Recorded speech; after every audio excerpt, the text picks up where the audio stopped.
W Media.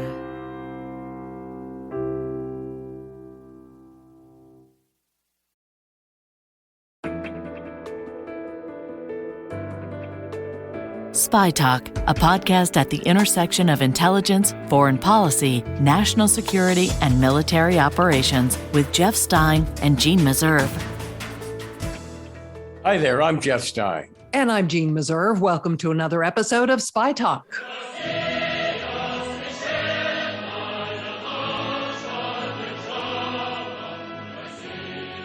On Monday, Russian President Vladimir Putin took a giant leap forward in his crusade to recapture Soviet glory, such as it was, by occupying more of Ukraine and threatening to overrun the entire country with troops and tanks backed by warplanes, artillery, and missiles.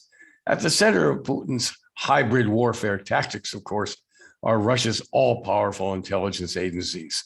I'll be talking with an expert on Russia's spy chiefs in a minute. But first, Jeanne has an unsettling interview relating to their likely plans in Ukraine as well. That's right, Jeff. There are reports that Russian authorities have lists of opponents they want to imprison, torture, and kill in Ukraine. The lists don't just include politicians, but reportedly also include journalists, dissidents from Russia and Belarus, ethnic and religious minorities, and LGBTQI activists. If Putin follows through with what he has positioned himself to do and with what US officials fear he may do, we're going to be in unprecedented territory. That was Amy MacKinnon, national security and intelligence reporter at Foreign Policy. I'll be talking with her later in the podcast. And that's a very unsettling interview, Jeanne.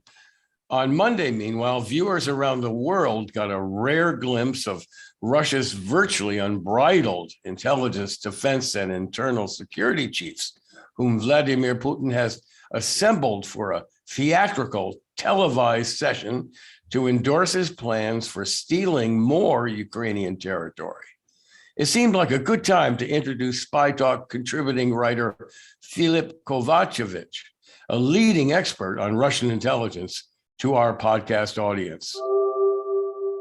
Filip Koracevic, welcome to the SpyTalk podcast. Now, you are a preeminent expert on Russian intelligence, going all the way back to the Russian Revolution a century ago. Now, over the past week or so, you have profiled two of the current leaders of Russian intelligence, the boss of the SVR, Russia's Foreign Intelligence Gathering Agency, and the strongman who runs the FSB, Russia's Internal Security Agency. I'd like to start with your thoughts about Sergei Naryshkin, the SVR boss.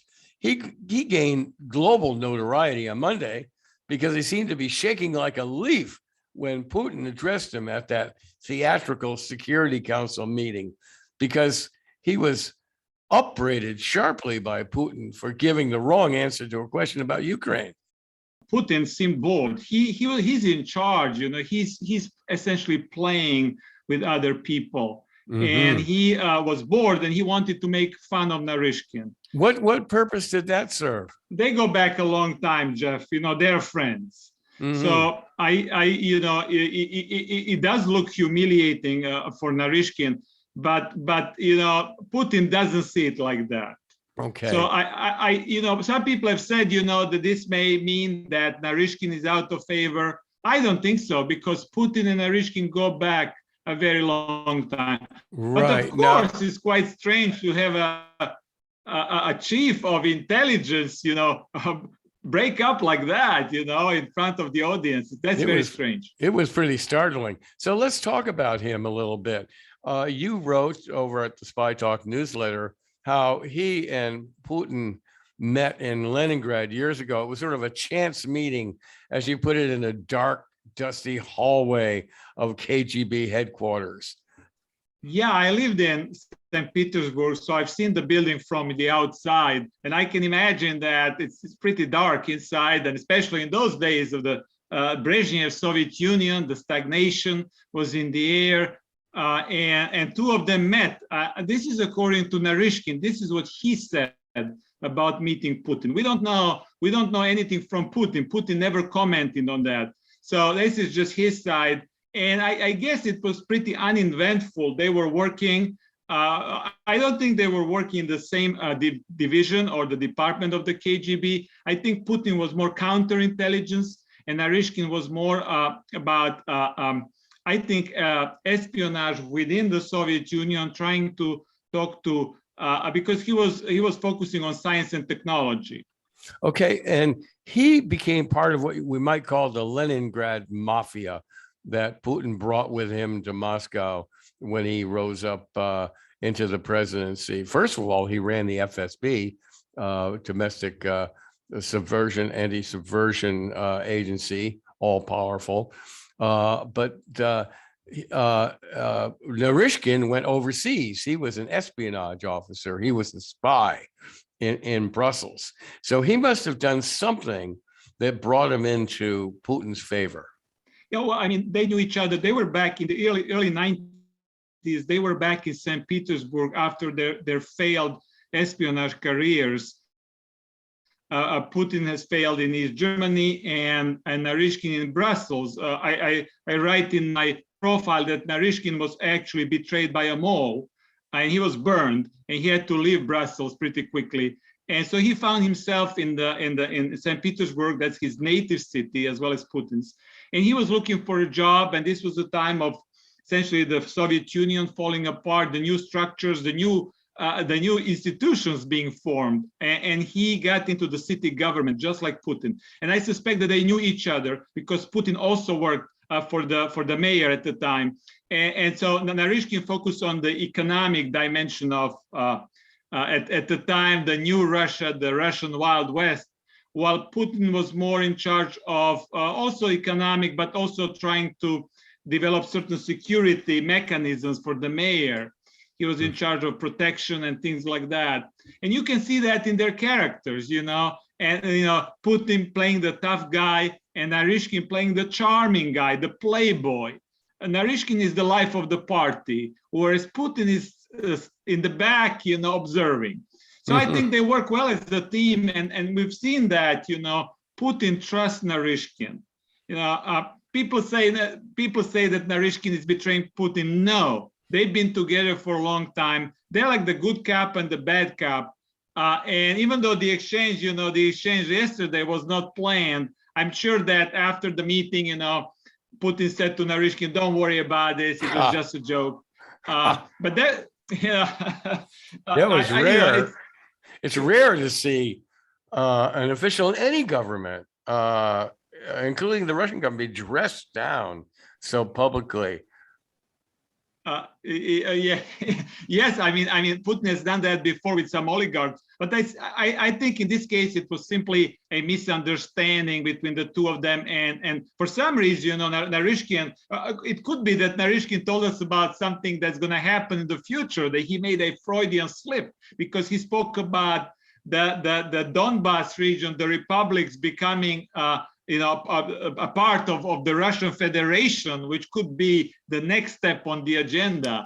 So that's quite interesting for a spy chief to reveal something like that. I see. It's very interesting. He got too far ahead of the game. I think he's gonna keep his job. Yeah, it could be, but he's gonna keep his job because they go back a long time, and in a system like Putin's, you've got to have people you can trust 100%. And I think Putin trusts Naryshkin. Naryshkin has shown that. I mean, he's just look at the functions he had in the Russian government. A minister, the speaker of the Duma, very, very responsible positions. And right now, the chief of foreign intelligence, which is an extremely high position in the current power structure in Russia. But I want to say something that's very important, which is that right now in Russia we have the old KGB running the country. We have so many former KGB officers in charge of the country. I don't know any country right now in the world that has such a concentration of intelligence people in power.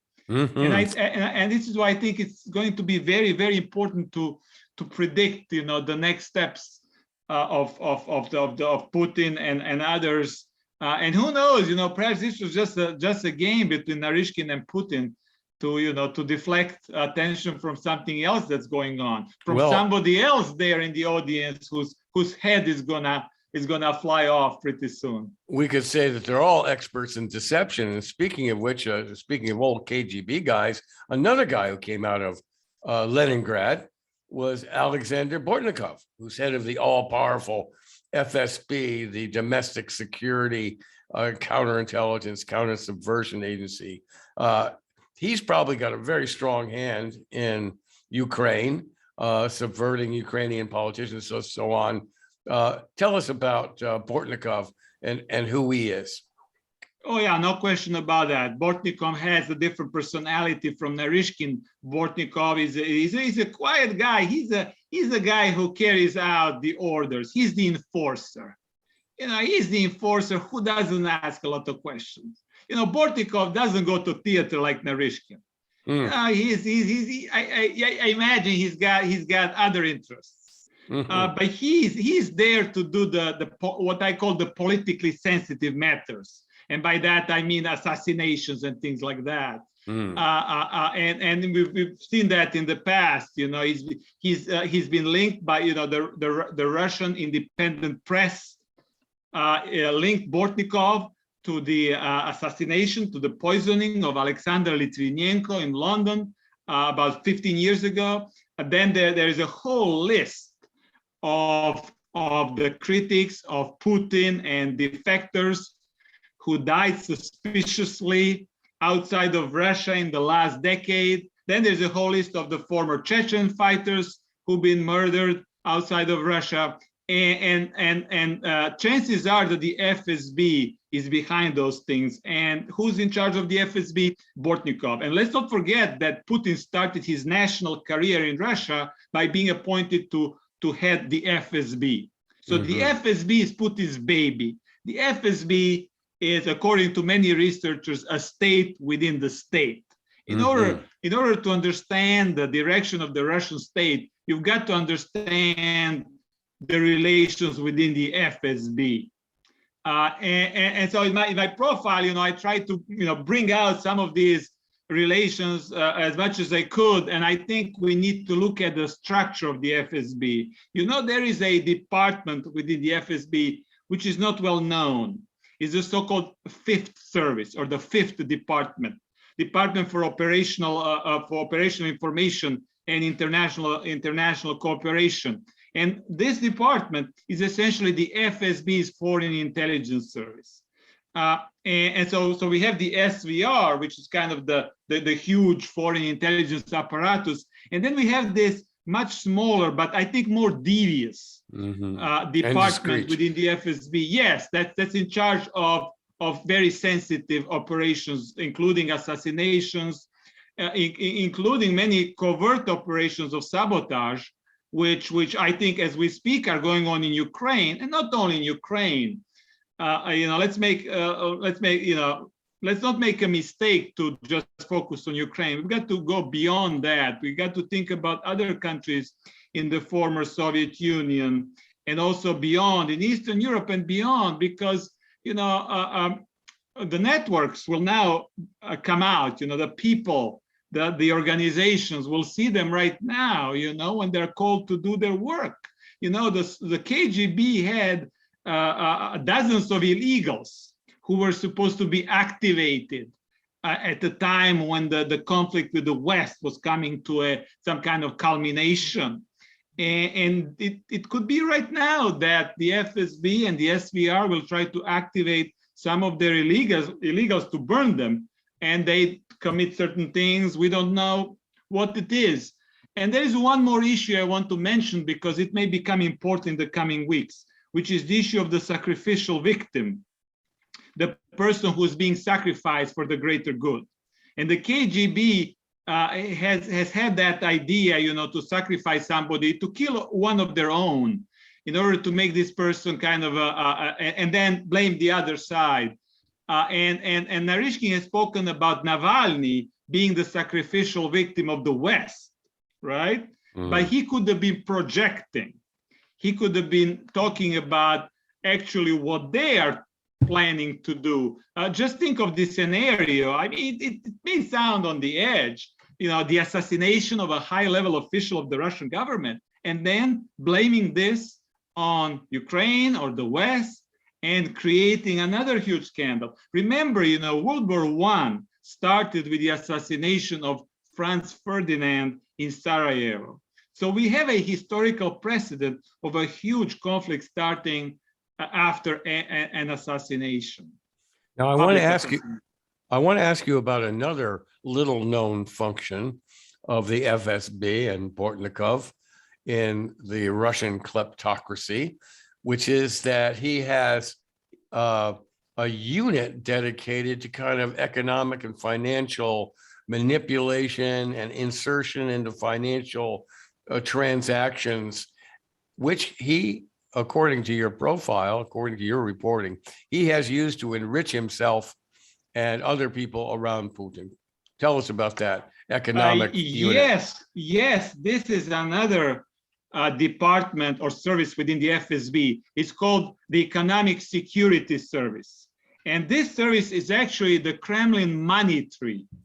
Using the officials and the officers of this service, they have infiltrated the Russian economy and are controlling every major Russian company so that they essentially use this as a leverage to get what they want from them. Typically, it's the money, the jewels, whatever they need. And this is why the leadership of the FSB, they're the richest people in Russia. They're the real oligarchs. The oligarchs work for them. I mean, the oligarchs keep the money that actually belongs to the FSB leadership and the leadership of other power ministries in Russia, the Siloviki. Let me ask you this, Filip. If the Western sanctions, and particularly American sanctions, targeted that economic unit in the FSB, could it really paralyze or help paralyze Russians or go after the oligarchs' fortunes?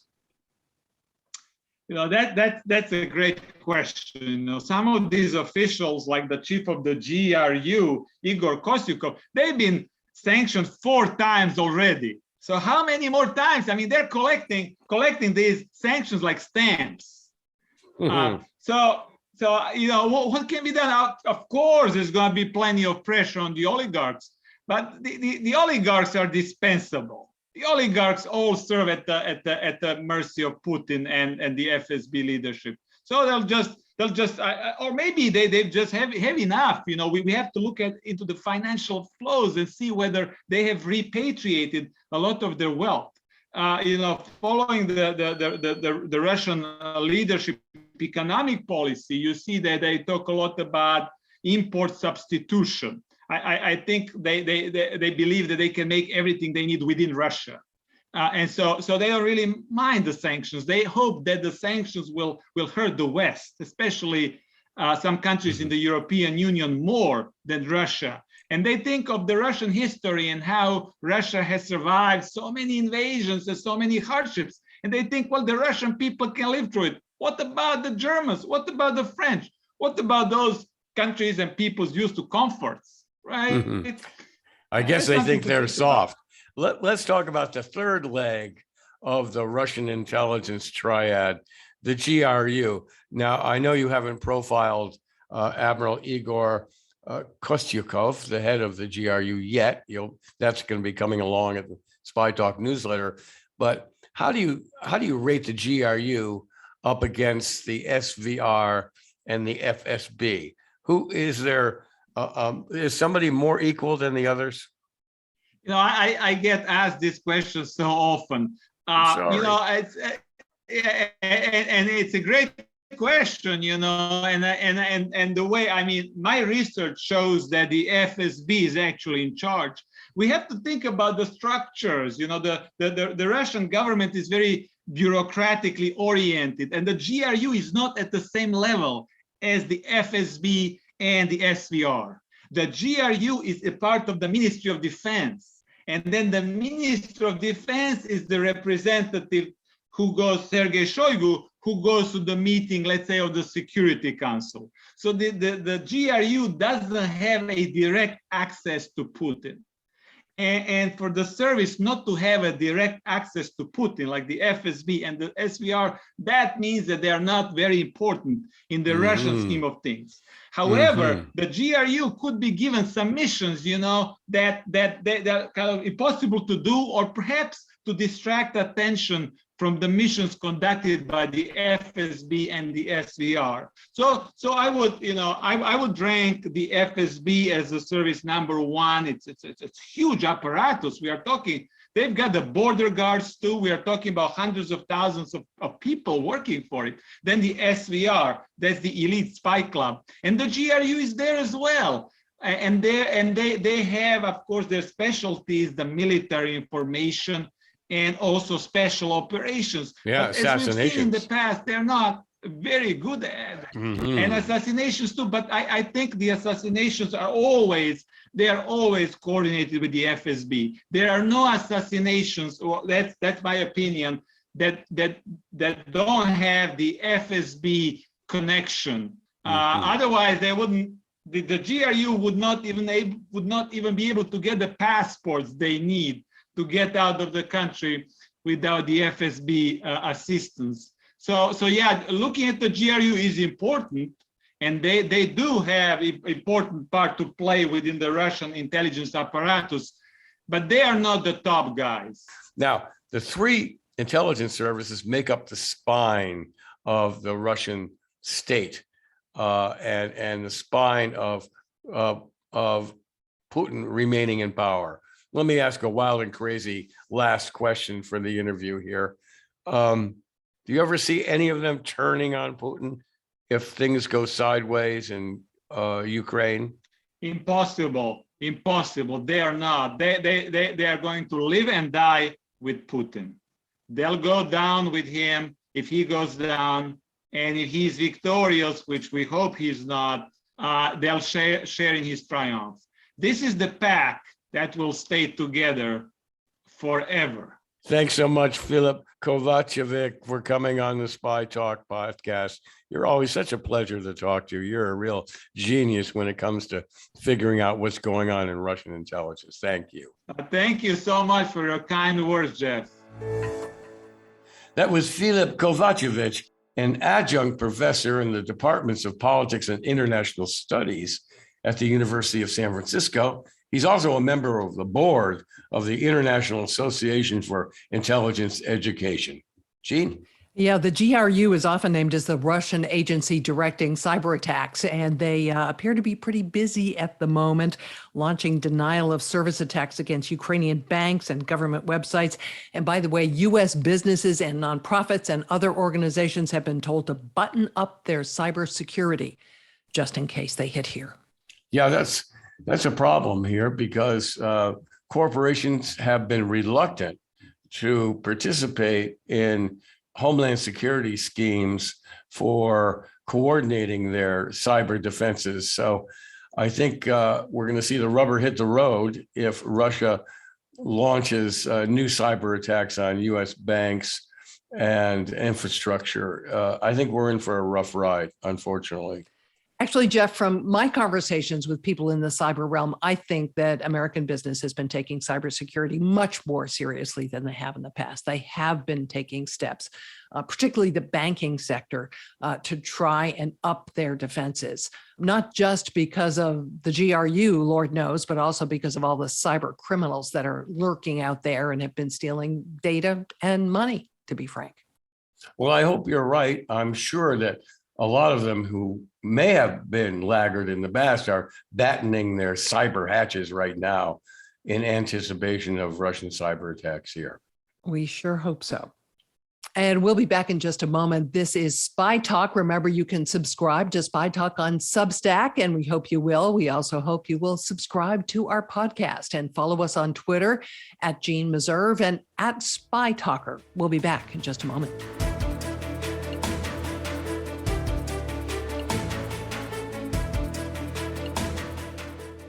If Russia militarily occupies Ukraine, will it launch a campaign of arrests and assassinations? In a letter to the United Nations High Commissioner for Human Rights, the U.S. says it has intelligence that Russia might go much further than targeting the political opposition. Amy MacKinnon, national security and intelligence reporter for Foreign Policy, was part of the team that first revealed that officials had intelligence that dissidents of many types were listed by the Russians to be arrested, tortured, imprisoned, or killed. This goes beyond just kind of detaining politicians that may get in the way of a Russian invasion and occupation.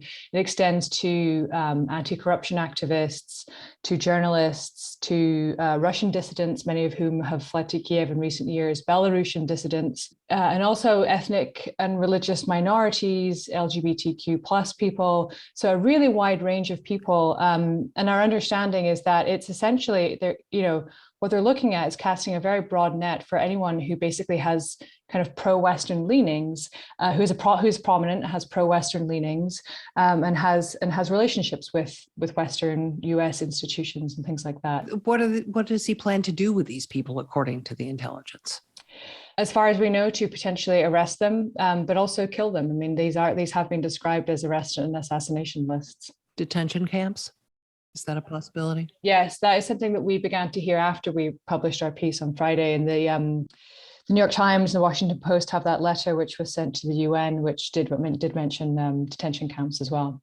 Is it consistent with Putin's past actions in other places? If Putin follows through with what he has positioned himself to do and with what US officials fear he may do, we're going to be in unprecedented territory.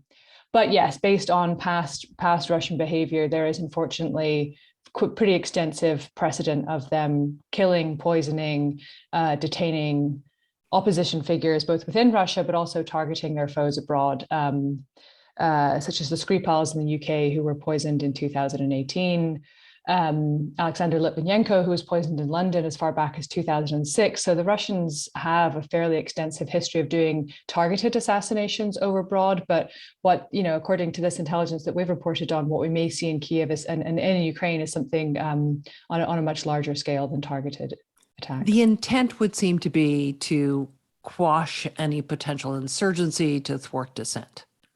Yes, absolutely. And Putin, kind of referred to this in his long and rambling and very conspiracy theory laden speech on Sunday, where he said, he described Ukraine as a colony with a puppet government, and he accused Kiev's leaders of fomenting and organizing terror. That's of course not true. And he said, quote, "We know them by name and we will do everything to punish them." So really incredibly ominous, and in some ways kind of echoing the reporting that we have on this. And indicative that Russia has had some pretty good intelligence sources in Ukraine. Well, yes, there's deep concerns about Russian infiltration of the Ukrainian intelligence services, and I think that has been an obstacle to some degree in intelligence sharing between the US and Ukraine in the build-up to this. But it's also not hard. These are public figures. If based on what we know about these lists, it's journalists, it's anti-corruption activists, it's not hard. I fear that many people I actually know will be on these kind of lists. The United States has reportedly turned this information over to the United Nations High Commissioner for Human Rights. What is she likely to do? What can she do, if anything? What we have been told, what a US official told us, is that the US has been downgrading the classification of this intelligence to share it with allies and partners in Europe, but also people in Ukraine as well, who may be positioned to help the kind of individuals that are on this target list. But in the event that Russia invades, it's going to be every man for himself, I think. Do you have any guesstimate of how many names are included on these lists? I don't, but our understanding is that it's quite detailed. And I think relatively extensive. This is another example of the US getting intelligence and then publicly revealing it, which is really quite remarkable, isn't it?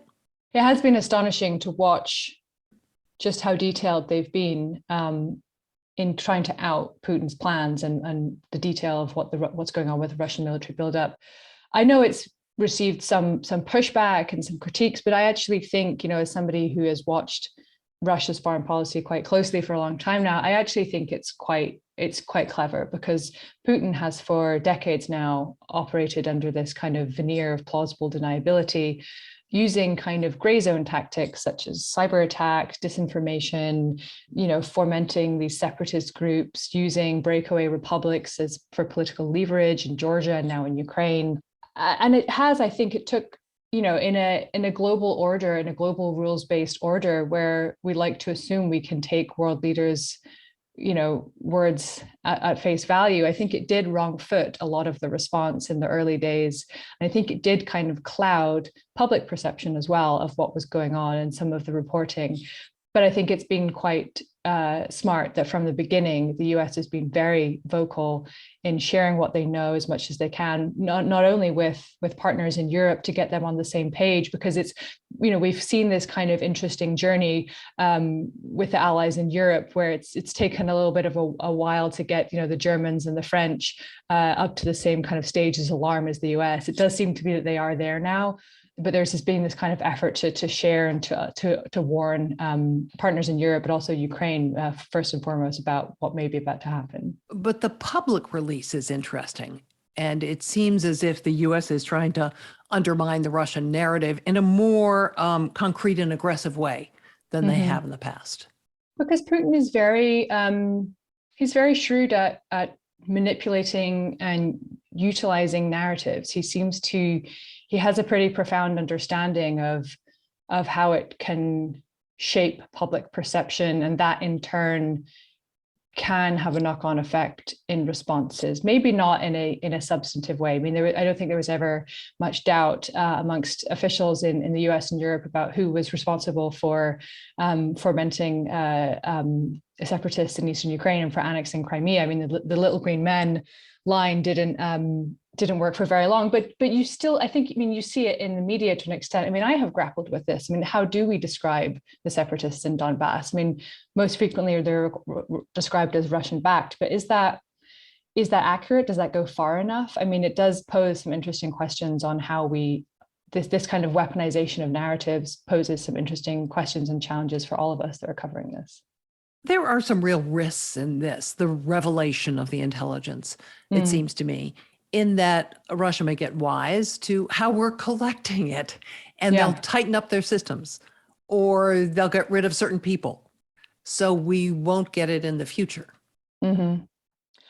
That's assuming that it's based on human intelligence. Even if it's signals intelligence, they may realize they have some gaps that need to be closed, and they close them. I mean, I have zero idea about how this is being collected, but I imagine that they would be very careful, that they would be very well aware of that risk, and that they feel pretty confident about their ability to continue this collection capacity. I mean, they have done now for how far are we into this crisis? The buildup began in November of last year, so 3.5 months, they've seemed to have a very reliable flow of what Russia's plans are, and to a very detailed degree. I mean, we saw over the past kind of 10 days a switch in the US messaging.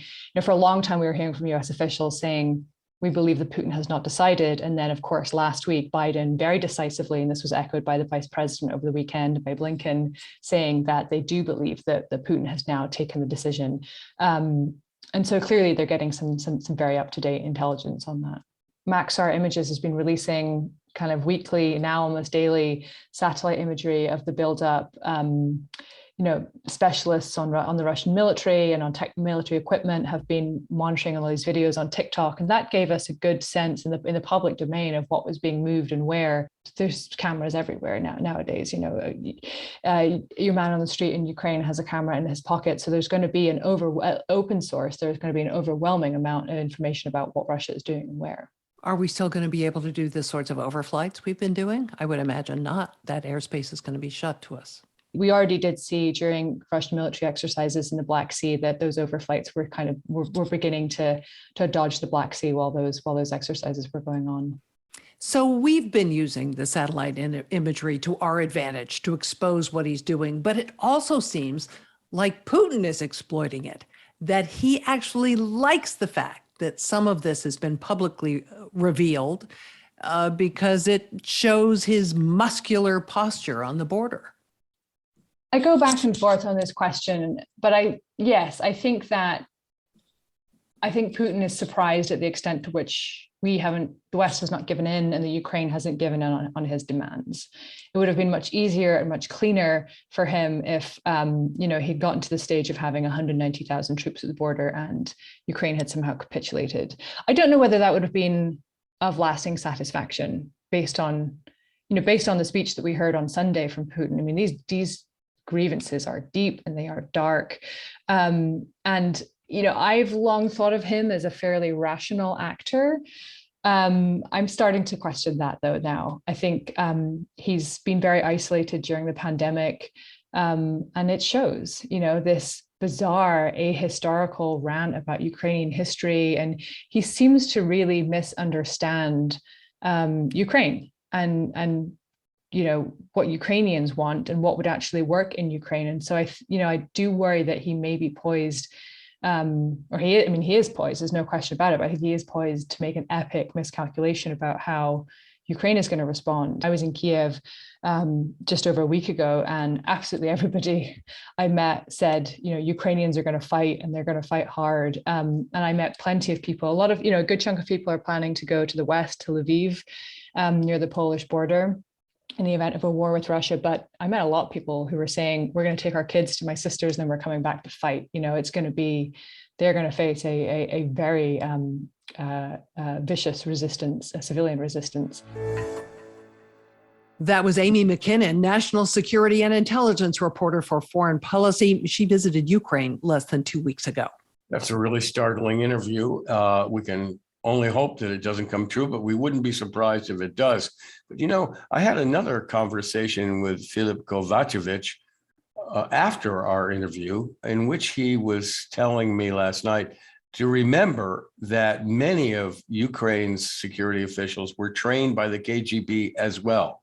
And they know KGB tricks. They have all the background from Russian intelligence. So they know what Russia's intelligence services are up to and know how to combat it. So that might be a big equalizer.